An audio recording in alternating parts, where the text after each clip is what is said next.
have spoken with sheriffs, with chiefs of police, with state troopers, with current serving men in the military. I have spoken with one federal agent, and the information succinctly boiled down is this. There is an event coming, Steve, in the very near-term future that is going to affect the United States of America to its very soul. That what is being planned, as you and I are on the air tonight, and what has been coming together into that old term, the perfect storm, is literally brewing right over our heads. And it comes down into two or three parts, but it's basically and succinctly, again, this. There is an effort being made right now to bring together the armed forces of this nation in preparation for responding to and acting against the interests, as I see them, of our citizens. It is and includes military maneuvers in the United States, military actions that are forthcoming and that will be so deep and so penetrating that the United States will never be the same, in my view.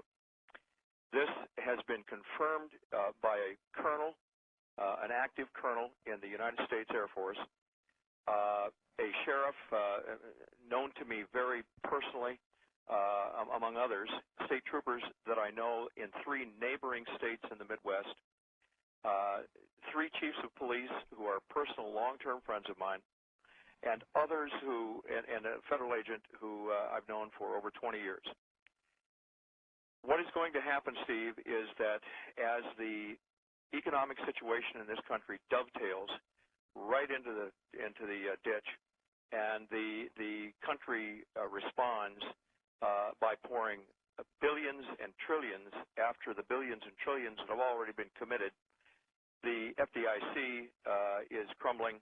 The Federal Reserve is facing either saturating the economy with more money and letting inflation do what it's going to do, hyperinflation, and so forth, that when this does become reality in the near-term future, near-term, and I'm speaking probably within the next 45 to 60 days, we will see a response that has been programmed and projected by computers of where the most vociferous and the most heated response will be from Americans who simply said, we can't take any more of this. We've lost all we can lose. I'm going to defend what I have left.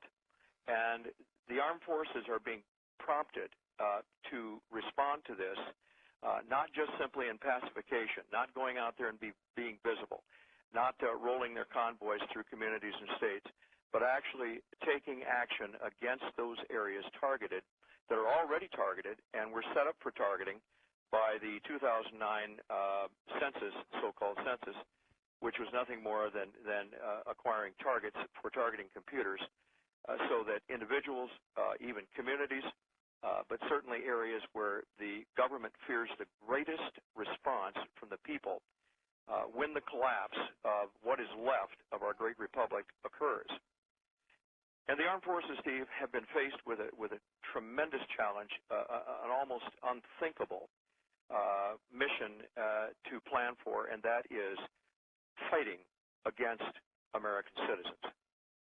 Now, there are many out there who might be inclined to say, well, yeah, that's hypothetical, but do you really think it's going to happen? I've even had a couple of folks who I really think a lot of, and still do, but they just genuinely disagree because they said once that begins, that the casualties will be so enormous, and even within the law enforcement and military community, because the response will be heavy from the American citizens as well, that this is a formula for unmitigated disaster. And I've said, yes, I do believe it's possible. Yes, I do believe it's coming. And yes, the government, its last-ditch position, regardless of what happens in Copenhagen, regardless of what happens at the United Nations, regardless of what happens in the bowels of that whorehouse in Washington called the Capitol, regardless of what happens anywhere there, Steve, it boils down to this. The American people have reached saturation. It's been long and it's been difficult, You at the top of the list, Steve, and others, of course, have been diligent, have been absolutely prophetic, and have been absolutely correct in your continuing many multi-year assessment of what's been going on. And I can't give you enough credit, if that's the right word, but certainly perseverance and courage for doing what you needed to do, even in the face of personal danger.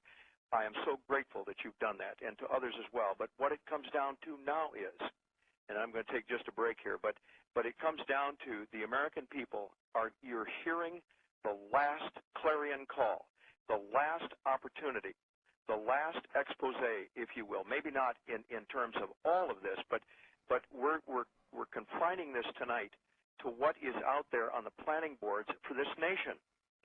And it's coming as a result of the failure of government to protect its borders, the failure of government to protect the American people from gangsters and corrupt politicians that have literally raped this nation from the inside out and the outside in. There's nothing left of this nation, folks, that even resembles what my father fought for in World War II. It has nothing to do with the nation that Steve and I have grown up through in the 1950s and 60s, and that many of you have seen. Our republic is gone, and it's gone as the result of the actions of people who have conspired to take it from us.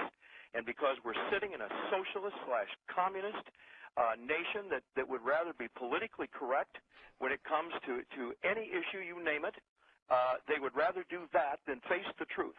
They would rather do that than be honest with the American public. They would rather do that than serve the nation's interests and get this country back on its feet. They would rather sell it out. They would rather take everything they can and then turn the armed forces of this nation on itself and turn the law enforcement community inside out, turn it towards the people instead of protecting the people. Steve, this is an outrage that has been unmatched throughout human history, except for a few times where a nation with the splendor that God blessed us with has seen it disappear, evaporate before our eyes, because the Holy Spirit of God has said, all right, if this is what you want, you can have it. You can have abortion by the millions. You can have pornography until you just can't get enough of it. You can go ahead and take the Islamic extremist into this country and try and excuse their theology for something akin to Christianity. And they're doing it on a daily basis. And as a result of that, you have the armed forces and the law enforcement network of this nation poised, being readied every single moment to react when that flashpoint occurs, wherever it is. I can tell you, Steve, 24 states have said that they will gather with me and others in a last-ditch effort to set up a leadership council that can say, wait just a minute, if this goes this way, what are we going to do? How are we going to react? What is our position going to be? How can we possibly bring this around so that people who have been doing everything possible to protect their families and to protect their homes and to protect themselves have some glimmer of hope that when that moment comes, and I pray to God that these men and women in uniform, whether it's military or in the law enforcement community, will stop. They'll stop dead in their tracks, and they will say, no, I cannot do this.